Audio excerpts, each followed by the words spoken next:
Amados, eu tenho algo a compartilhar. Eu estava até orando ali antes com o João e ele falou assim: e aí, varão, tá tranquilo? E a gente sempre brinca, né? 100% tranquilo. Mas eu falei, quanto à palavra, estou muito tranquilo. Quanto a aquilo que o Senhor quer ministrar, quanto ao assunto, muito convicto. Mas quanto a mim, sempre há temor e tremor na presença de Deus. Amém? Mas é sempre uma alegria, sempre um privilégio servir ao Senhor. Estava aqui também conversando com o Ioca. Cadê o Ioca? Amém.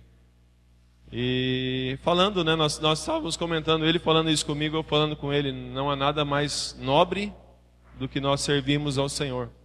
Não há nada mais nobre do que nós dedicarmos nossa vida a servir a igreja do Senhor, seja como for, seja com o louvor, seja com a palavra, seja com o projetor, seja num evangelismo, seja num grupo caseiro, seja num abraço, seja numa oferta. Não há nada mais precioso que nós servimos ao Senhor. Amém, amados? O Senhor é muito bom. As palavras ministradas estão indo todo no mesmo sentido. Fomos abençoados pelo João, fomos abençoados pelo Léo, fomos abençoados hoje mesmo pelo Daniel. E eu quero continuar nessa mesma direção do Senhor com os irmãos nesse assunto, que é o tema base do nosso encontro. 1 Pedro 2,9, conseguimos ler juntos ali? Vós, porém, sois raça eleita, sacerdócio real, nação santa, povo de propriedade exclusiva de Deus, a fim de proclamardes as virtudes daquele que vos chamou das trevas para a sua maravilhosa luz. 1 Pedro 2,9. Raça eleita, sacerdócio real, nação santa, povo de propriedade exclusiva de Deus. E o clamor no coração do Senhor para a sua igreja é: não pare na metade. Amém? Fala para o irmão que está do teu lado: não pare na metade, meu irmão. Para que isso fique claro, irmãos, eu trouxe aqui um exemplo bem legal para ilustrar a importância de nós não pararmos na metade. Eu trouxe a foto de um palácio aqui. Não sei se alguns irmãos já conhecem. Esse é o Palácio de Buckingham. Chique, né, irmãos? Buckingham. Lindo demais, né? Quantos irmãos já conheciam o Palácio de Buckingham? Já viram já, pelo menos de foto. De foto. É lindo demais. Eu trouxe aqui algumas fotos e alguns dados sobre o Palácio de Buckingham. Ele se chama assim porque foi construído pelo Duque de Buckingham. Essa é a foto de uma das salas do Palácio de Buckingham. Bonito, né, irmãos? Dava para fazer um negócio legal aí, né? Já pensou? Dava para fazer uma janta bonita aí, né? Lustres, parece as lâmpadas que eu tenho em casa. Cada lâmpada que eu tenho lá tem um lustre aí. Tem outra foto aqui da sala de jantar do Palácio de Buckingham. Eu acho que dá para fazer um jantar legal aí. Dá para todo mundo jantar lá. Se algum de nós morássemos nesse palácio, dá para receber a igreja no palácio, para nós jantarmos juntos lá. Olha o tamanho dessa mesa.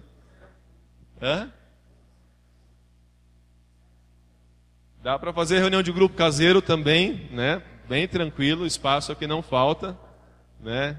Além de tudo, é muito lindo, é muito bonito de se ver.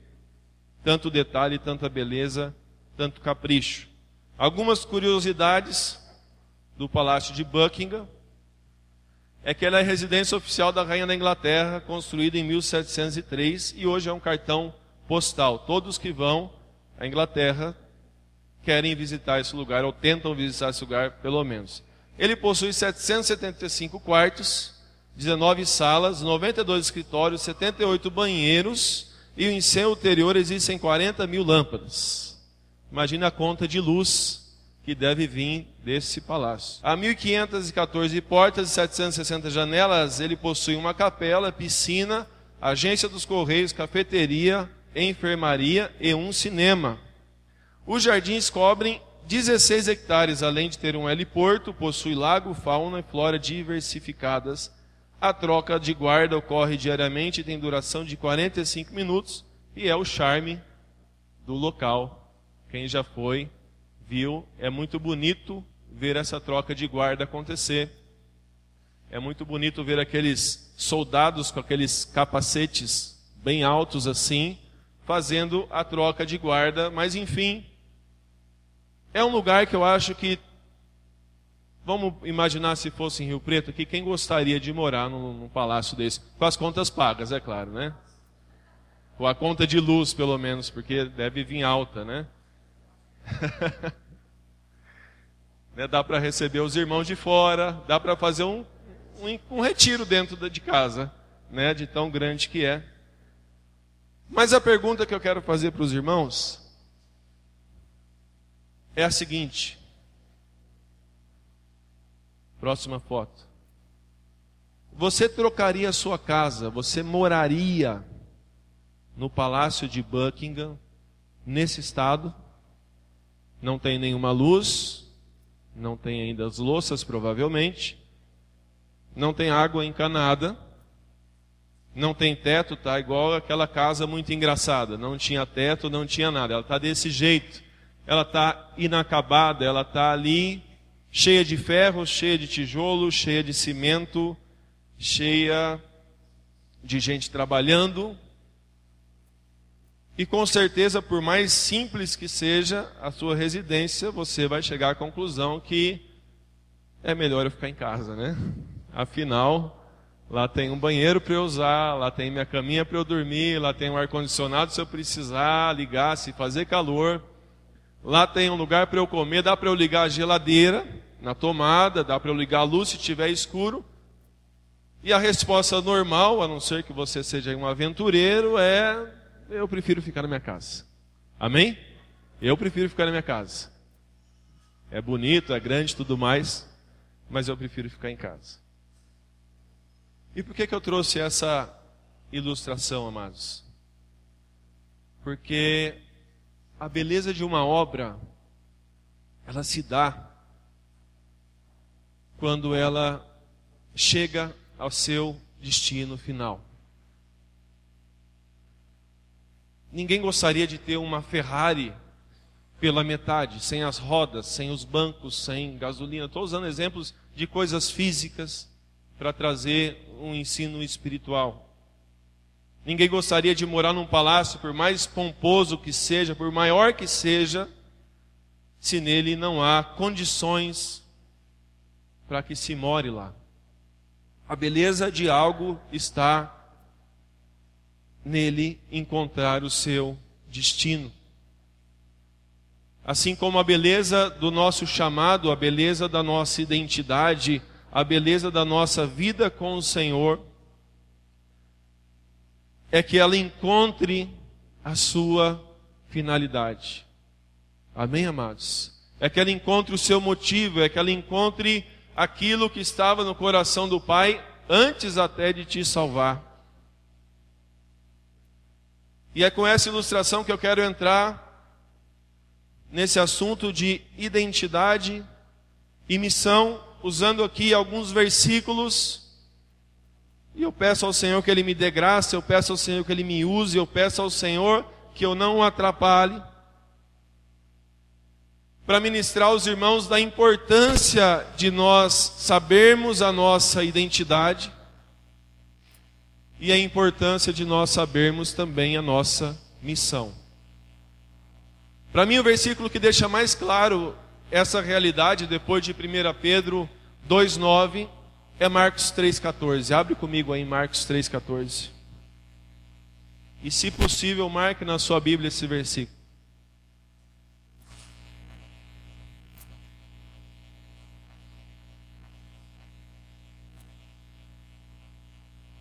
Existem alguns versículos, amados, que o Senhor usa para que a gente entenda realidades bem maiores do Evangelho. Para mim, esse é um dos versículos que mais me ajudam a entender o Evangelho. E é claro, isso é particular de cada um de nós. Mas diz aí em Marcos 3:14, diz o seguinte: Jesus então designou 12 para estarem com ele e para os enviar a pregar. Na minha tradução diz: e nomeou 12 para que estivessem com ele e para que os enviasse a pregar. Faz assim comigo: estarmos com Jesus, sairmos para pregar. Esse versículo divide essa realidade de maneira muito clara. Há aqui, amados, uma ordem de fatores que, se invertida, altera o produto. Há aqui uma ordem de acontecimentos que precisa necessariamente ser respeitada para que o resultado, para que a finalidade, para que aconteça aquilo que está no coração de Jesus antes de estar com os discípulos. E a ordem dos fatores é que primeiro nós somos chamados a termos nossa identidade muito bem definida em Jesus. Primeiro nós somos chamados a estarmos tempo com Jesus. Primeiro nós somos chamados a sermos de Jesus. E, amados, isso diz respeito à nossa vocação. Isso também diz respeito ao começo da nossa missão. Isso também diz respeito à vontade inicial de Deus quando criou eu e você. Quando Ele criou a humanidade, quando Ele criou ali Adão. Porque qual que era o objetivo de Deus ao criar Adão, ao criar Eva, se não estar com eles, se não ter comunhão com eles, se não os visitar diariamente para estar em comunhão com eles. Esse é o plano piloto de Deus. Ah, mas não é a salvação entrou porque eles caíram. Portanto, Deus agora precisa salvar para ter comunhão, para ter aquilo que Ele criou desde o princípio, ter comunhão com Ele. E esse, amados, é um ponto primordial da nossa identidade. Nós somos chamados para estarmos e sermos de Jesus. Abra comigo em Romanos 1:6.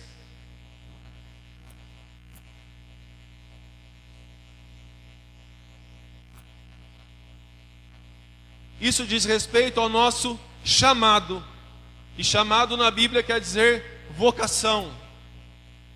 Quer dizer um destino, quer dizer algo que o Senhor tem no coração dele, quer dizer algo primordial. Você foi chamado.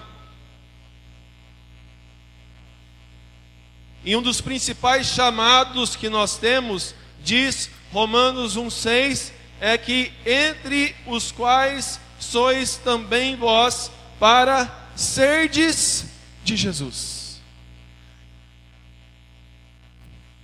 O desejo do coração do Senhor é que você entenda no teu interior, de uma vez por todas, que você foi comprado para ser propriedade exclusiva de Jesus.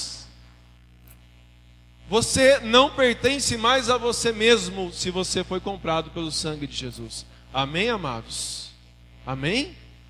Não nos pertencemos mais, temos um dono, temos alguém que nos amou, temos alguém que se entregou, temos alguém que verteu o seu sangue. 1 Pedro 1:18-19 diz: sabendo que não foi mediante a coisas corruptíveis, como prata ou ouro, que fostes resgatados do vosso fútil procedimento que vossos pais vos legaram, mas pelo precioso sangue, como de cordeiro, sem defeito e sem mácula, o sangue de Cristo. Amados, nós fomos comprados pelo sangue de Jesus.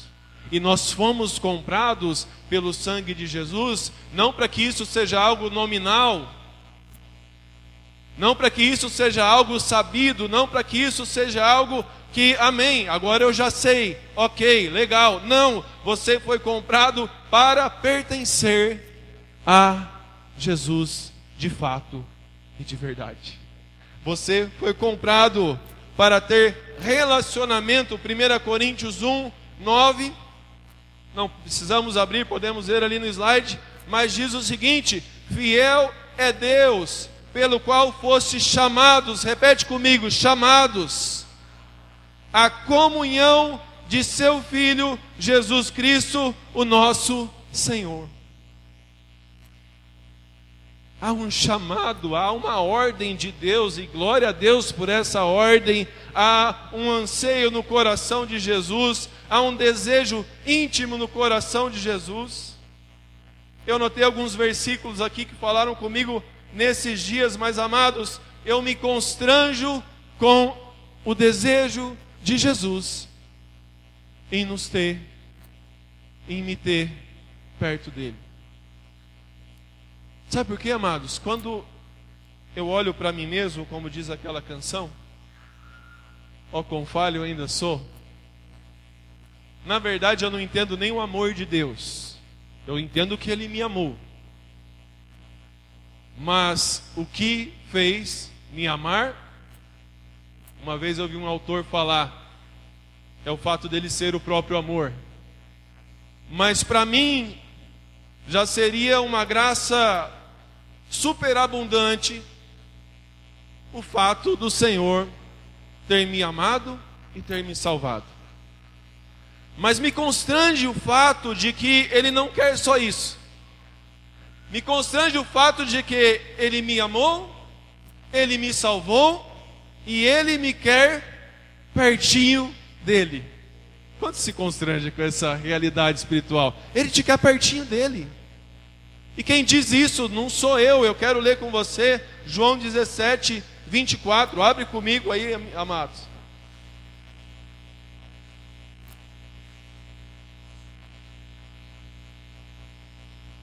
Esse é o desejo de Jesus.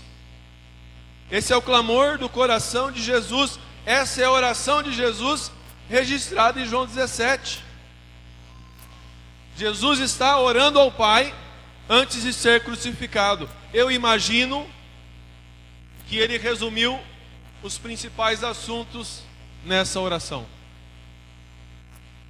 Mas ele diz em João 17, 24: Pai, a minha vontade é que aonde eu estou, eles estejam também comigo.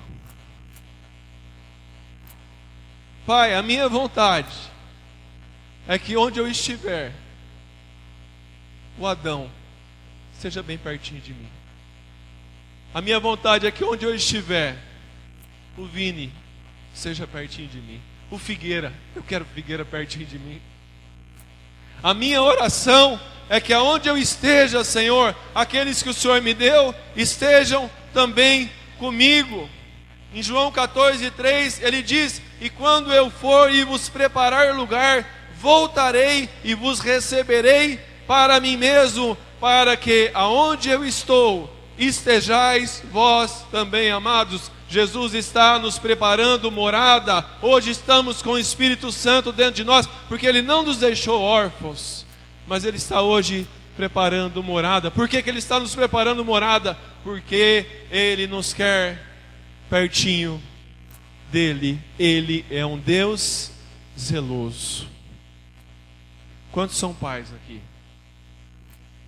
Temos zelo ou não temos pelos nossos filhos? A palavra diz: quanto mais o Pai Celeste em relação a esse zelo.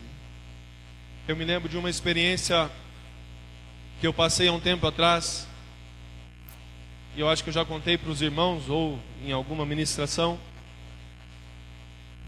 E eu acabei de passar por um dia, no dia anterior, que não havia dado nada certo.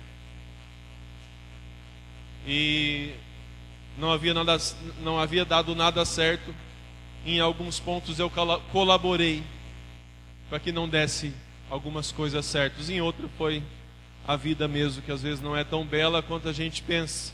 Mas eu acordei extremamente chateado, extremamente decepcionado comigo mesmo, extremamente triste em relação a mim.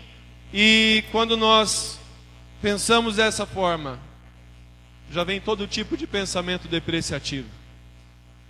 Poxa vida, como eu sou desorganizado. Poxa vida, como eu queria ter feito, como eu planejei. Poxa vida, como é difícil lidar com as minhas dificuldades. Poxa vida, como eu sou falho. Poxa vida, que problema que eu sou. Poxa vida, poxa vida, poxa vida. E nós vamos afundando. E eu estava ali, tinha acabado de sair do banheiro, passando as camisas de um lado para o outro, triste, cabisbaixo. O Espírito Santo me lembrou: André, você foi comprado por um alto preço. Você foi comprado pelo sangue de Jesus. Não se veja dessa forma. Não é assim que eu te vejo. Você é o fruto do penoso trabalho de Jesus, André. E eu me lembrei de uma canção que diz: por um alto preço eu fui comprado. Jesus, Jesus.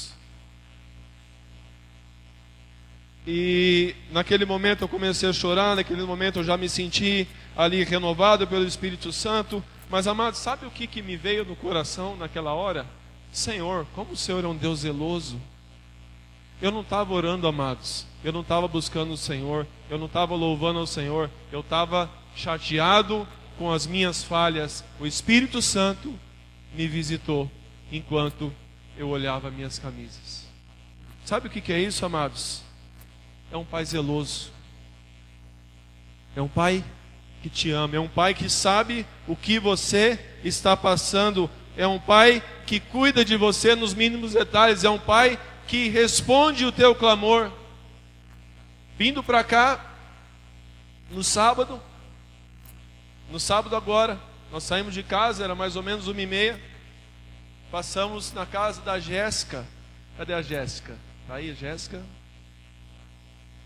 Tá. Amém. E nós estávamos indo lá. A hora que a gente chegou lá, a Rebeca estava quase da cor da cadeira que vocês estão sentados, branca. Nós fomos pela Filadélfia, terminamos a Filadélfia ali, viramos à esquerda, no posto de gasolina, se não me engano. Os irmãos sabem que eu não sou muito bom de localização. Viramos à esquerda, depois viramos à direita. Viramos à direita, ali tem ruas estreitas, é uma rua de duas mãos, de muitas curvas. E a gente está indo na velocidade da via, devia estar mais ou menos a uns 40, 50 por hora, não estava correndo. E na minha frente tinha uma curva à esquerda. Então quem vinha de lá tinha uma curva à direita. Só que eu não via quem estava vindo de lá. Era uma curva fechada.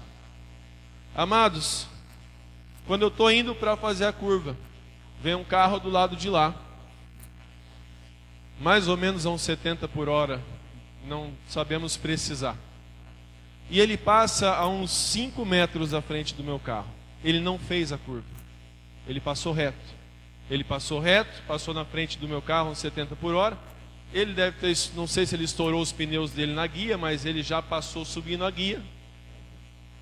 E ele ficou a uns 4 metros dentro do mato ali, porque ele já foi brecando e já bateu na guia, diminuiu.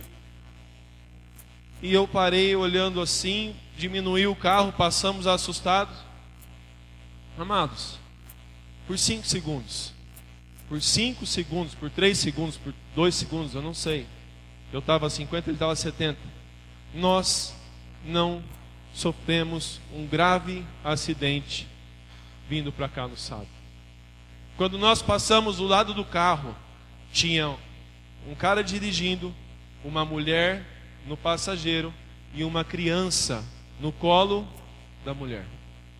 Aquela criança não teria sobrevivido ao impacto. Porque diz que soma, se você bate a 50 mais 70, é como se você estivesse batendo no muro a 120 por hora. Ela não estava de cinto de segurança e ninguém resiste a uma pancada a 120 km por hora num vidro. E eu pergunto para os irmãos, amados, o que é isso que está sobre as nossas vidas, se não um cuidado sobrenatural de um Pai que nos ama? O que é isso, se não o zelo de um Deus que pagou um preço pelas nossas vidas, mesmo nós não merecendo, mas Ele não só pagou esse preço, mas Ele exerce diariamente um cuidado de Pai sobre a tua vida. Amém, amado? Ele cuida de você. Por mais que você não veja, Ele cuida de você. Por mais que às vezes você possa não reconhecer, como nós lemos esses dias naquela passagem, Ele está cuidando de nós. E o que é importante nós sabermos em relação à nossa identidade, amados? Porque toda a nossa ação no reino de finalidade, toda a nossa ação no reino de missão, toda a nossa ação no reino de proclamação, toda a nossa ação no reino de amor, toda a nossa ação no reino de doação, de sofrimento, de se doar e se desgastar pelas vidas, elas devem necessariamente ser um resultado, uma reação ao fato de termos estado com Jesus. Amém? Amém? E por que eu estou falando isso? Porque a mola propulsora para toda missão,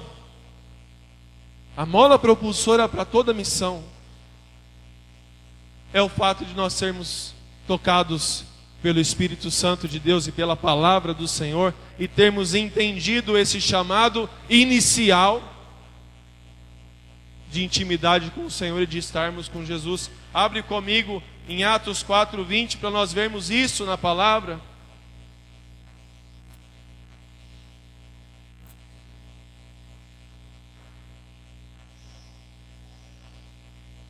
Vamos ler Atos 4, desde o 18. Estavam ali Pedro e João perante o Sinédrio. E diz o seguinte: e chamando-os, disseram-lhes que absolutamente não falassem nem ensinassem no nome de Jesus. Respondendo, porém, Pedro e João lhes disseram: julgai vós, se é justo diante de Deus ouvirmos antes a vós do que a Deus. E olha o 20, ele diz: porque não podemos deixar de falar daquilo que nós vimos e ouvimos. Não dava. Eles são ali presos, eles são chamados ali para serem presos, e os magistrados chegam nele e dizem o seguinte: não é mais para falar no nome de Jesus, não é mais para ensinar o nome de Jesus. Eles falam o seguinte: olha, vejam vocês se isso é justo, vejam vocês se eu vou ouvir vocês ou Deus, vejam vocês, porque nós não podemos deixar de falar. É impossível que eu não fale, é impossível que eu não pregue diante daquilo que eu vi e ouvi. Mas Pedro, João, vocês vão ser presos. Eu imagino eles fazendo assim: bota a algema aqui, eu vou falar de Jesus na cadeia, não tem problema. Se vocês acham que ser preso é um problema para eu falar de Jesus, eu imagino Pedro e João: pode algemar, porque eu fico preso dentro de uma cadeia, mas eu não deixo de falar de Jesus. Paulo estava preso numa cadeia, mas ele não deixava de falar de Jesus. Filipenses 4:20, Paulo fala assim para os irmãos que ele está escrevendo a carta: irmãos, ele está escrevendo de dentro da cadeia, todos os santos vos saúdam, especialmente os da casa de César. Aí você fala o seguinte: peraí, como é que é esse negócio da casa de César? Paulo estava preso, Paulo não habitava a casa de César. Mas se você ler no começo da carta de Filipenses, Paulo está sendo cuidado pela guarda pretoriana. Paulo está sendo cuidado ali por turnos de soldados que se revezavam a cada 8 horas. O que Paulo estava fazendo dentro da cadeia? Falando de Jesus para os guardas. E o que acontece? Começam a surgir santos dentro da casa de César. Não se prende quem viu Jesus. Não se cala a boca de quem teve uma experiência com o Espírito Santo. Não dá para falar para essas pessoas que tiveram uma experiência com o Senhor: olha, a partir de agora não é para evangelizar. Não dá. A partir de agora não é para amar. A partir de agora não. Olha, qual que é o problema se eu ir amar, evangelizar ou sair para proclamar? Olha, você pode ser preso. Tá bom. Porque quem viu Jesus, amados, não fica mais preso. Pode estar preso fisicamente, mas o seu espírito está livre. Ele foi liberto por Jesus. E a libertação dada por Jesus, ninguém experimenta nada igual. Quantos foram libertos por Jesus aqui? Nós somos libertos por Jesus, amados. E não há nada parecido que tenha acontecido na minha vida com a libertação que eu recebi do Senhor Jesus. Abre comigo também em Filipenses 3:12.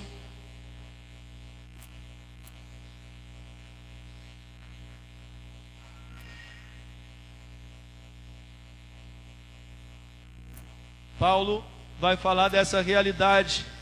Paulo era um trabalhador, Paulo era um missionário, Paulo era um mestre. Paulo viajava para cidades para falar do seu amor de Jesus. E aí você vê a missão de Paulo, você fica encantado, você fala: meu, que cara que abraçou a missão. E ele fala o seguinte em Filipenses 3:12: não que eu já o tenha alcançado ou que seja perfeito, mas prossigo para conquistar aquilo para o qual também eu fui conquistado por Cristo Jesus. Prossigo para conquistar, missão, aquilo pelo qual eu fui conquistado, identidade. Não há missão se não houver identidade. Não há força para ir se nós não tivermos uma vida de estarmos com Jesus. 1 João 1:2, um pouco para frente. O apóstolo João diz assim, a partir do 1: o que era desde o princípio, o que vimos com os nossos próprios olhos, o que temos contemplado e as nossas mãos tocaram da palavra da vida, porque a vida foi manifestada e nós a vimos e testificamos dela e vos anunciamos a vida eterna que estava com o Pai e nos foi manifestada. João vai escrever sua carta e diz o seguinte: olha, meus leitores, aquele que era desde o princípio, eu o vi com os meus próprios olhos. Aleluia. Ele diz aqui, o que temos contemplado. João fala, não somente o vi, mas o contemplei. Porque ele não estava diante de um homem, ele estava diante do Deus encarnado. E as nossas mãos tocaram da palavra da vida, porque a vida foi manifestada e nós a vimos e testificamos dela. E aí entra, e vos anunciamos. Ou seja, antes da anunciação, antes da proclamação, antes da missão, antes do servir, existe necessariamente o fato de nós estarmos com Jesus, firmando a nossa identidade e vendo a vida ser manifestada. Toda a nossa ação do reino deve ser uma reação, um resultado, como o Dani leu aqui hoje, João 15. Nós não fazemos força para dar fruto quando estamos na videira. A vida flui. Toda a nossa missão é um resultado do fato de estarmos com Jesus. Porque, amados, se o nosso agir no reino, se o nosso agir diante do Senhor, se o nosso agir diante da igreja, dos pastores, dos discipuladores, for uma imposição humana, se for forçado, se for empurrado, se for goela abaixo, se for um programa, se for uma estratégia humana, o que vai acontecer? Nós vamos nos cansar. Não vai dar certo. Por quê? Porque você está ouvindo a voz, talvez, do André falar. E uma hora, se você ouvir só o André falar, não vai dar certo. Agora, diz a palavra em Isaías 40:31, abre comigo.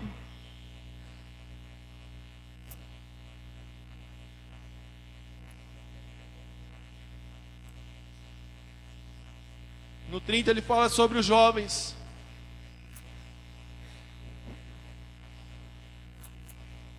Ele diz, desde o 30, os jovens se cansarão e se fatigarão, e os jovens certamente cairão. Jovens na Bíblia sempre quer dizer força, sempre quer dizer um povo de vigor.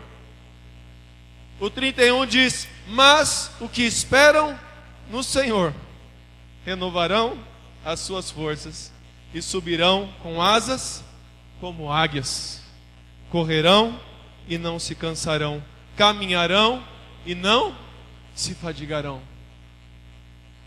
Onde é que está a força de nós servirmos ao Senhor? No próprio Senhor. Onde é que está a força da missão? No Deus da missão.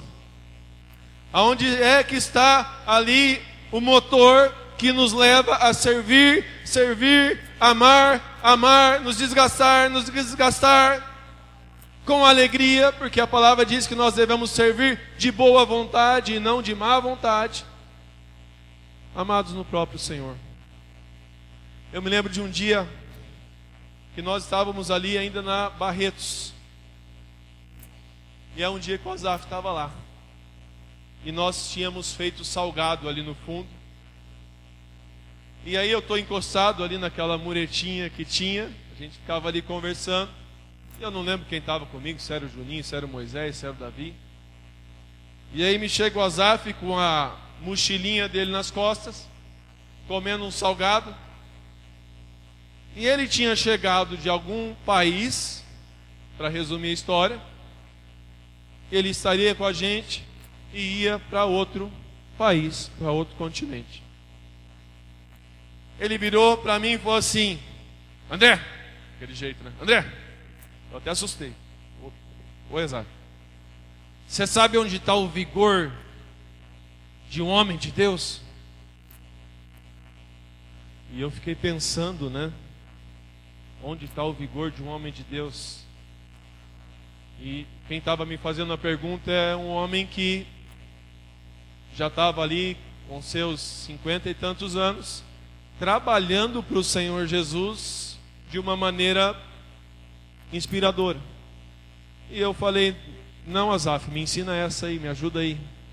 Ele falou assim, o vigor de um homem de Deus está em ele estar onde Deus quer que ele esteja, fazendo aquilo que Deus quer que ele faça. Ali você encontra o teu vigor.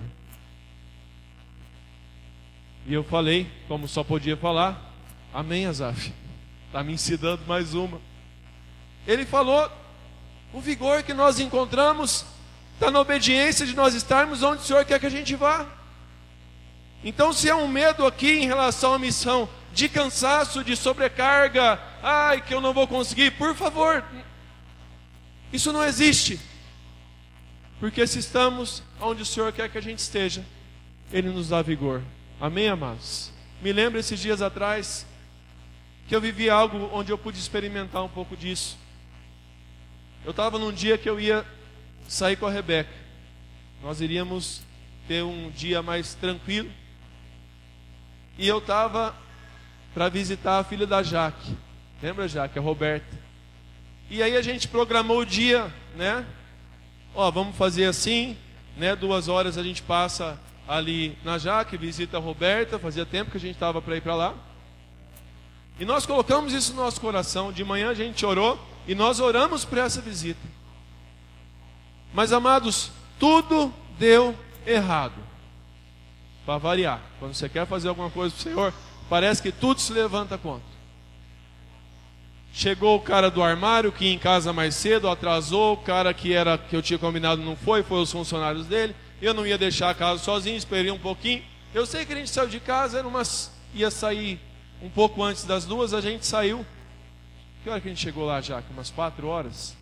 A gente saiu um pouco antes das 4, 2 horas de atraso. A Jaque me mandou até um WhatsApp: André, fica tranquilo, André. Obrigado, Jaque, pelo amor. Fica tranquilo, André. Se não der para vir hoje, não precisa vir. A gente sabe da correria de vocês, sua, da Rebeca. Fique em paz. E eu ouvi aquele áudio e eu falei com a Rebeca: não, nós vamos visitar a Roberta. Fomos lá, paramos o carro, descemos ali no centro.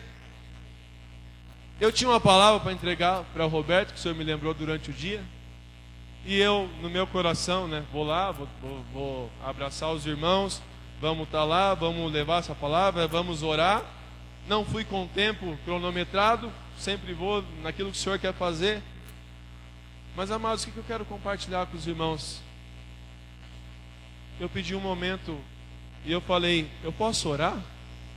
Posso orar pela Roberta? Podemos orar juntos aqui? Tinha entregado a palavra para ela já. Pode orar, André. E nós começamos a orar naquele quarto. E como diz aquela canção, né? Eu não sei se a igreja subiu ou se o céu desceu. Eu não sei se aquele andar que nós estávamos subiu aos céus, ou se os céus desceram e encheram aquele quarto, amados. Porque eu fui tomado pelo Espírito Santo. E eu fui tomado por uma alegria e por um renovo e por um vigor. Que aquilo para mim foi uma surpresa. Eu não fui lá para isso, eu fui lá para abençoar. Eu fui lá para entregar uma palavra para a Roberta, estava passando um momento difícil. E eu fui lá para orar por ela. Mas enquanto eu orava, o Espírito Santo entrou naquele lugar. E Ele começou a me dar palavra profética, começou a me dar salmo, começou a me dar versículo, começou a me dar visão. Jesus! E quando eu terminei a oração, eu sentei na cadeira assim, que eu estava até meio grogue. O que é isso, amados? O Espírito Santo dá vigor quando a gente vai fazer a vontade do Senhor. Quer ter vigor? Quantos querem ter vigor espiritual aqui? Faça pequenas coisas. Faça pequenas coisas para o Senhor. Pequenas coisas. Um abraço, uma visita, uma palavra para um amigo, uma oração. Pequenas coisas e você encontrará vigor. E para terminarmos a questão da identidade,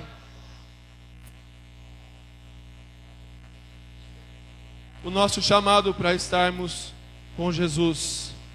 O que nós precisamos saber é que antes de Jesus dizer aos seus discípulos: ide, Ele disse aos seus discípulos: vinde.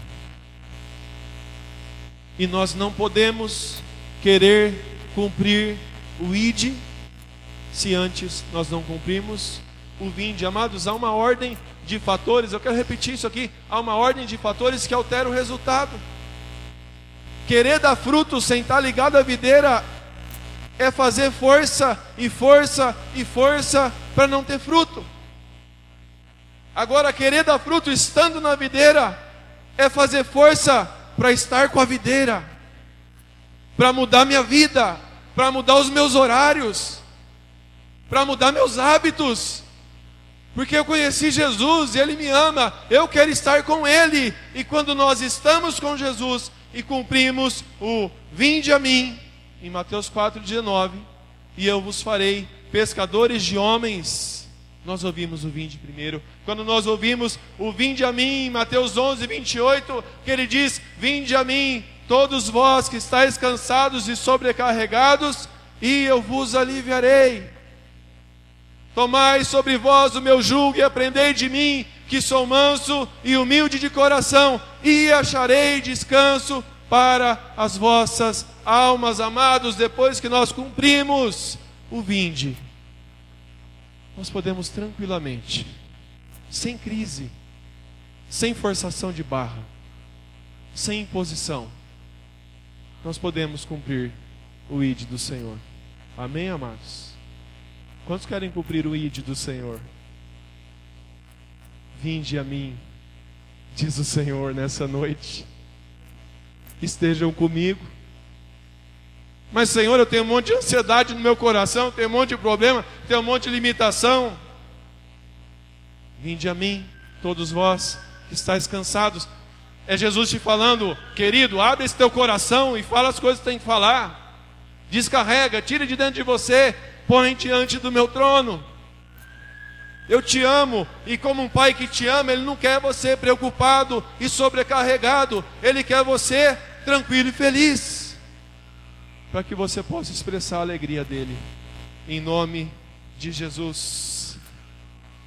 E esse é um ponto que eu gostaria de deixar para os irmãos, sobre a nossa identidade. A palavra te chama de filho, a palavra te chama de amigo, a palavra te chama de reconciliado. Olha a tua identidade. A palavra te chama de justificado, a palavra te chama de escolhido, a palavra te chama de perdoado, a palavra te chama de revestido. Ela falou que quando você se batizou, você foi revestido de Jesus. A palavra te chama de empoderado, mas recebereis poder ao descer sobre vós o Espírito Santo. Você tem poder de Deus dentro de você.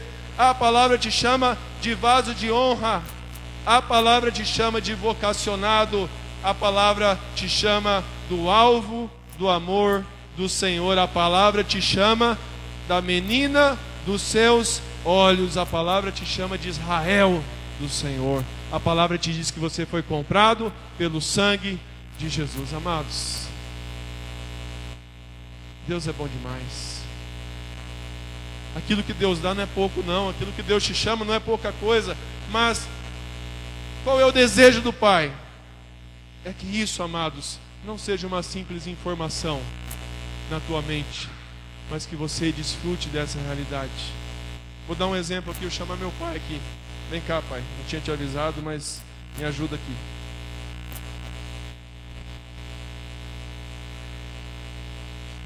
Uma coisa é eu saber que eu sou filho do meu pai. A outra coisa é eu poder abraçar e beijar meu pai. E desfrutar da amizade do meu pai. Meu pai é meu amigo. Ele é meu pai, mas é meu amigo. E é gostoso estar com ele, é legal estar com ele. É gostoso quando ele me chama para um churrasco. É gostoso quando ele me chama para a casa dele. É gostoso quando ele me chama a viajar.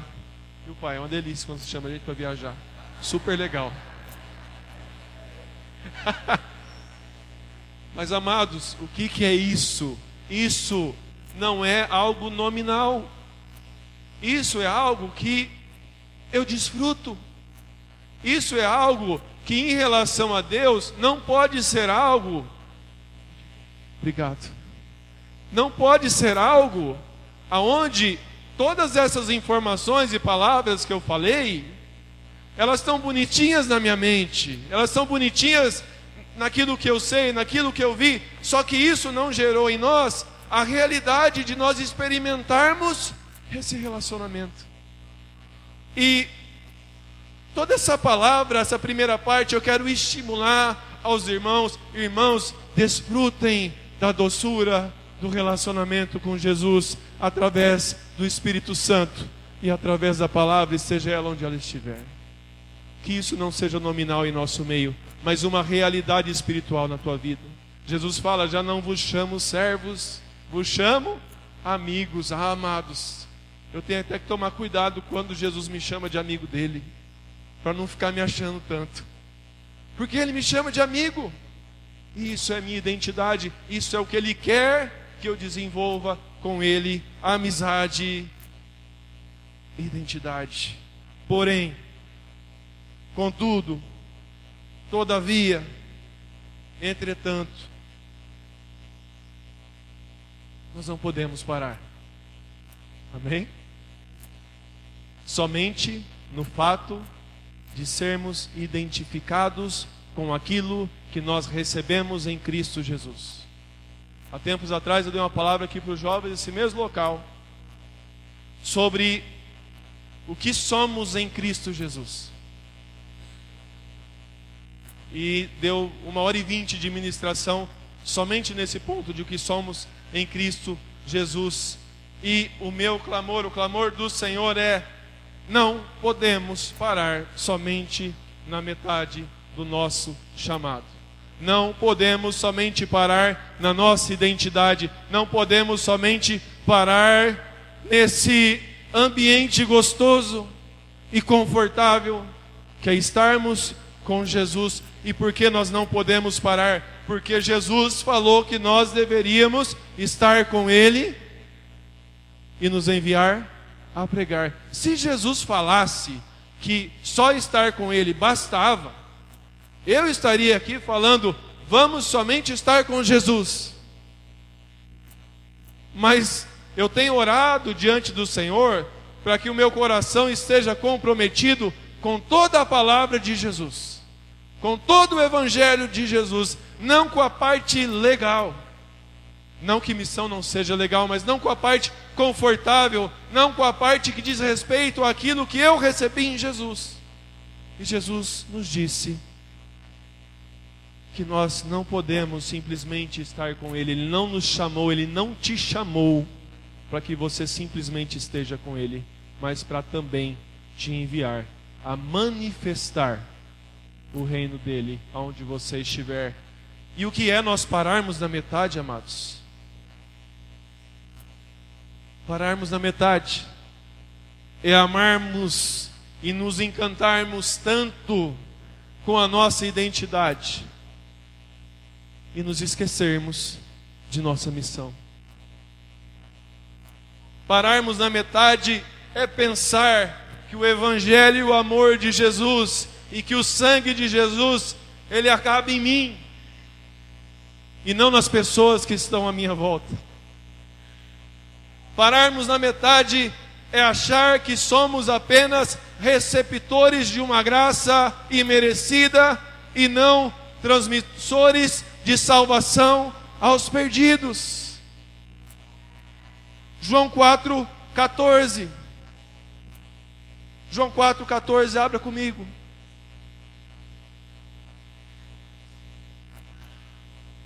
Palavra do Senhor Jesus. Obrigado, Senhor Jesus. Obrigado pelas suas palavras, Senhor. Suas palavras são vida para nós, Senhor. Nós amamos a tua palavra, Senhor. João 4,14 diz, Jesus diz: mas aquele que beber da água que eu lhe der, nunca mais terá sede, porque a água que eu lhe der se fará nele uma fonte de água a jorrar para a vida eterna. Jesus não quer que a gente pare na metade. O que quer parar na metade é eu pegar esse copo d'água e me encher dele e falar: obrigado, Senhor, o Senhor matou minha sede. Eu era um sedento, eu era um caído, eu era um perdido, eu era um desviado. O Senhor fala e é verdade, cada um se desviava pelo seu próprio caminho, como ovelhas sem pastor. Senhor, eu era um destes. Muito obrigado, Senhor. Essa água é demais. Mas a vontade do Senhor, amados. Pega aqui, Dani. Eu tomei uma água que matou minha sede. E ela vai matar a tua sede também. É boa água, né? É boa água. Vamos dar para o João. Serve o João. Vamos lá. João, essa água matou nossa sede. Ela é demais. Ela é água viva. Ela é água da vida. Boa, né, João? E nós poderíamos compartilhar a água um por um para se usar desse exemplo, amados. Por quê? Porque a nossa realidade em relação a Jesus, que Ele deseja em relação a nós, é que não somente estejamos saciados por uma água que resolveu os nossos problemas, ou pelo menos o principal, como eu digo para o Tom. Muitas vezes nós conversamos, eu falo assim: Tom, mas calma. Ah, por que calma? Não, calma, porque o maior dos teus problemas Jesus resolveu na cruz. Nossa, é verdade. O resto a gente ajeita. Amém? O resto a gente vai dando um jeito, a gente vai pedindo graça para Jesus nos dar graça para consertarmos. Mas Jesus resolveu o maior dos nossos problemas. E qual é o clamor do coração de Jesus? Não se torne somente um receptor dessa água, por favor. Se torne alguém que transmita salvação aos pecadores e perdidos. Amém, amados? O que é pararmos na metade é abraçarmos aquilo que eu precisava e não abraçar aquilo que Deus anseia, a salvação dos pecadores. O que é parar na metade é eu participar de uma congregação e usufruir dos dons dos meus irmãos sem descobrir, desenvolver e potencializar o meu dom para ser um sacerdote encontrado fiel no expressar a Jesus. Amém, amados? Amados, todos nós, a palavra diz que temos um dom. Todos nós temos uma capacitação específica, especial. Podemos exercer sim vários dons, mas temos chamados específicos. A palavra diz que a um ele deu um, a outro ele deu dois, a outro ele deu 5, quando fala da parábola dos talentos. E o que eu quero encorajar os irmãos? Meu irmão, eu quero te encorajar em nome de Jesus, a que você descubra se ainda não descobriu. Desenvolva depois que descobrir. Potencialize depois de desenvolver na igreja para edificação de vidas em nome de Jesus. Amém, amados? Porque quando nós falamos de ide, nós não podemos correr o risco de cairmos no erro de pensarmos que o ide é simplesmente o fato de sairmos uma vez por mês para falar de Jesus num local específico. Porque quando Jesus disse ide, Ele disse ide, ensinai as nações, batizando-as, ensinando-as a guardar todas as coisas que vos tenho ordenado. Amados, o ide, ele engloba tudo. O ide engloba ensinar, o ide engloba batizar, o ide engloba nós desenvolvermos o nosso sacerdócio dentro do corpo de Cristo. E, amados, o Senhor é muito bom conosco, temos muitos dons em nosso meio. Mas eu quero, em nome de Jesus, te encorajar a potencializar. O que é potencializar? É você colocar diante do Senhor: amém, Senhor, o Senhor me deu o dom de misericórdia. Eu vou começar a exercer misericórdia. E quando você começa a exercer um dom, amado, você não começa a exercer um dom dominando de cabo a rabo esse dom. Você começa experimentando ele devagarzinho. O que é potencializar? É na prática deste dom você continuar aprendendo, você continuar manifestando, você andar talvez com pessoas que tenham o mesmo dom que você e já desenvolveu um pouco mais, para que você aprenda e se torne cada vez mais útil nas mãos do Senhor. Ah, eu quero o dom de curar. Começa a orar por vidas. Tempos atrás estávamos com o Torbin, um irmão que eu nem lembro de qual país é. E ele estava dando testemunho de como ele começou a ser usado em curas. Eu sei que, amados, hoje esse irmão anda pelas ruas do mundo e eles devem, sei lá, ser usado mais ou menos de 20 a 30, 40, 50 curas por dia. Mas ele nos contava como ele começou, orando por uma pessoa, orando por um enfermo, orando por uma necessidade. Deus foi desenvolvendo o seu dom. E isso é nós pararmos na metade. O que significa pararmos na metade, amados? Significa nós amarmos, cairmos na possibilidade de nós amarmos só metade da palavra. E o que é amarmos só metade da palavra? Eu pensei ali 3 versículos que dá para ver essa realidade clara. O primeiro dele é 1 Pedro 2,9, que diz assim: vocês, porém, vocês são raça eleita. Uhul! Glória a Deus! Yes! Sacerdócio real. Nossa! Nação santa. Uhul! Povo de propriedade exclusiva de Deus, Senhor. Eu não merecia nada disso. Que demais essa palavra. Que demais saber disso. Legal. Terminou 1 Pedro? Não, não terminou. Ah, não terminou? Não, não terminou. Tem outra parte do versículo. A fim de proclamardes as virtudes daquele que vos chamou das trevas para a sua maravilhosa luz. Amados, a palavra. João diz: o verbo se fez carne e habitou entre nós. Jesus é a manifestação da palavra de Deus. Eu não me imagino amando metade de Jesus.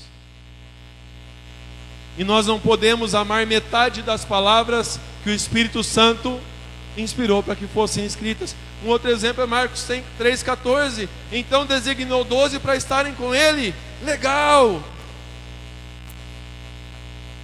Que companhia eu tenho, Jesus! Onde ele está pregando. Onde ele está curando. É morto ressuscitando. É Lázaro saindo cheio de faixa. É andar sobre as águas. É legal demais estar com Jesus. É um privilégio estar com Jesus. Que amigo que eu encontrei. A gente não passa fome do lado de Jesus. Porque quando não tem pão, Ele multiplica. Olha só. A gente não passa apuro do lado de Jesus. Porque quando a gente está no barco, vocês têm que ver, quando a gente está no barco, estava um monte de onda e um monte de chuva. E nós olhamos um para o outro falando: vamos morrer, não tem outra alternativa. Jesus saiu dormindo no barco. Acordamos Jesus, vocês tinham que ver. Ele levantou e deu uma ordem para as chuvas e para os mares. Cessou na hora. Que amigo Jesus. Legal. Segunda parte do versículo. E para os enviar a pregar. 2 Coríntios 5, 18 a 20. Ora, tudo isso provém de Deus, que nos reconciliou consigo mesmo, através, por meio de Cristo. Eu estava caminhando a passos largos. Para onde, amados, nós estávamos caminhando? Para o inferno. Mas o nosso Deus nos reconciliou consigo mesmo, não por causa das minhas boas obras, porque elas não existiam,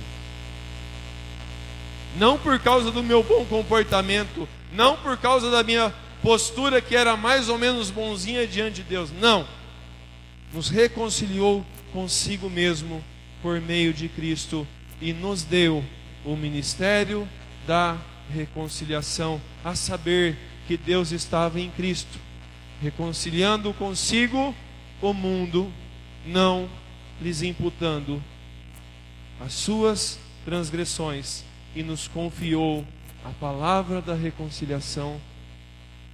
E qual é o problema de nós amarmos somente metade da palavra? Qual é o risco, amados, que nós corremos como igreja do Senhor Jesus, de amarmos somente uma parte da palavra? Eu coloquei aqui 3 pontos que devem nos gerar temor. Corremos o risco de nos tornarmos uma igreja irrelevante. O que é essa palavra, André? Irrelevante. Não faz diferença, é irrelevante. Essa não é a nossa realidade, glória a Deus por isso. E nós não caminharemos para essa realidade em nome de Jesus. Corremos o risco de nos tornarmos uma igreja que é irrelevante. Corremos o risco de nos tornarmos uma igreja que vive em torno de si mesma, que vive em torno das suas necessidades, que vive em torno dos seus problemas, que vive em torno das suas atividades, que vive em torno de si mesma, cuidando de si mesma e cuidando para manter aquilo lá que já está aqui. E não é isso que eu vejo no coração de Jesus, como disse hoje cedo. Segundo ponto, corremos o risco de nos tornarmos represas amargas e não um rio que flui a vida de Jesus. Esses dias eu ouvi uma pessoa falando sobre isso, represas e rio, e ele dizia: se você encontrar uma represa, não tome a água da represa. Por quê? Porque a água está ali parada, e ela vai te dar alguma coisa que não é legal. Porém ele falou: se você encontrar um rio, uma passagem de água, desde que não esteja contaminado pelos homens, passando na tua frente e caminhando para outro lugar, pode tomar sem preocupação. Por quê? Porque ali onde não há água parada, existe vida passando. Espiritualmente, Deus te chamou para ser um rio e não uma represa. Fala para o teu irmão: seja um rio, meu irmão. Chacoalha ele aí, o horário está meio avançado. Chacoalha ele aí, fala: seja um rio, meu irmão, cheio da vida de Jesus, cheio da alegria de Jesus, cheio da unção de Jesus, cheio do poder de Jesus, cheio da palavra de Jesus. Seja um rio. Não deixe amargar, não deixe essa água que está chegando em você represar, parar, não tocar. Deixa fluir, deixa continuar. E o último ponto, corremos o risco de nos tornarmos multidão e não discípulos de Jesus. Porque, amados, quando Jesus morreu e ressuscitou, os discípulos continuaram o seu trabalho. E eu creio que eles foram bem em continuar o trabalho de Jesus. Sabe por quê? Porque eu e você hoje cremos no Evangelho, amém? E se nós cremos no Evangelho hoje, é porque aquelas vidas foram fiéis ao ministério que foi entregue a elas. Os discípulos continuaram o trabalho. Por quê? Porque aprenderam a ser semelhantes a Jesus. Não é o caso da multidão. Em Mateus 14:15, não precisa abrir, mas você vê uma multidão que andava atrás de Jesus, sempre preocupada com o que comer, sempre preocupada com o que beber, e sempre preocupada em que hora Jesus ia começar a curar. Mas os discípulos, em Mateus 14:15, olham para Jesus e se preocupam com a multidão. Mestre, eles vão desfalecer, nós não temos dinheiro, como é que a gente vai fazer? É como se os discípulos fossem até Jesus: mestre, nós não conseguimos, mas eles estão necessitados, o que a gente vai fazer? E aí Jesus multiplica os pães e os peixes. Qual é o nosso comportamento como igreja do Senhor Jesus? Caminharmos para sermos cada dia mais discípulo de Jesus, porque o discípulo não está comprometido somente ao que vai receber do Senhor Jesus. O discípulo está comprometido naquilo que ele vai dar do Senhor Jesus. Amém, amados? E eu quero encorajar os irmãos em relação ao seguinte: nós não precisamos de muita coisa para servir a Jesus, para que a gente possa alimentar uma multidão. Porque naquele dia, se não me engano, nessa passagem tem 2 multiplicações na palavra, mas eles tinham 5 pães e 2 peixes. E eu pergunto para você: quais são os 5 pães e 2 peixes que Jesus te deu? E eu te dou um conselho, bota na mão de Jesus, que você alimenta a multidão. Não diz muito respeito a nós, amados, alimentar a multidão.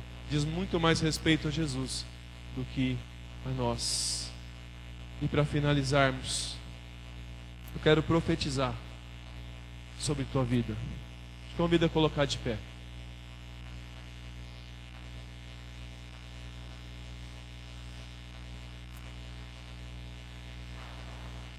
Nós temos uma responsabilidade. Eu tenho falado, porque o Senhor tem falado muito comigo a respeito dos métodos de Deus. E o que Deus tem me falado é o seguinte: se os homens não respeitam os meus métodos, eu os respeito. Por exemplo, oração. Qual é o método de Deus para termos intimidade com Ele? Simples, oração. Deus não lançou um aplicativo e nem vai lançar para comunicação entre nós e Ele. Vai continuar sendo a oração. E se quisermos ter intimidade com Jesus, oração. Por quê? Método de Deus. Deus criou, Ele é Deus. Continua o mesmo desde o Éden. Oração. Desde Abraão, oração. E o método de Deus para alcançar o mundo, o método de Deus para alcançar Rio Preto, Mirassol, região, Monte Aprazível, Uberaba, São Paulo, confins da terra. O método de Deus, Efésios 3:10, para que agora, o que está escrito ali? Pela igreja. Como o nome de Jesus vai ser conhecido? Pela igreja. Ah, mas se não clamarmos, as pedras clamarão. Eu nunca vi uma pedra clamar, amados. Eu sei que está ali na palavra que de alguma forma o Senhor vai usar para falar. Mas, normalmente, via de regra, método de Deus, pela igreja, a multiforme sabedoria de Deus se torne conhecida dos principados e potestades dos lugares celestiais, segundo o eterno propósito que estabeleceu em Cristo Jesus, nosso Senhor. Mas, para que a multiforme sabedoria de Deus se torne conhecida pela igreja, nós que somos igreja, amém? Amém, igreja? Glória a Deus, aleluia. O Senhor tem discípulos para contar. Diz o seguinte: assim, pois, importa que os homens nos considerem como ministros de Cristo e dispenseiros dos mistérios de Deus. Ora, além disso, o que se requer dos dispenseiros é que cada um deles seja encontrado fiel. Nós devemos estar aqui, talvez, nos 120, 130 discípulos, 110 discípulos, não sei. Mas o Senhor quer tocar os perdidos através das nossas vidas. E Ele tocará os perdidos através das nossas vidas.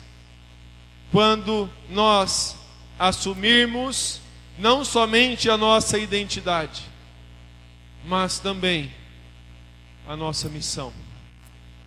Quando nós assumirmos não somente esse lugar de intimidade, mas também o lugar do dom, o lugar da manifestação, o lugar da proclamação, o lugar aonde nós vamos manifestar a vida de Jesus aos perdidos, cada um à sua forma, cada um do seu jeito, cada um no seu ministério.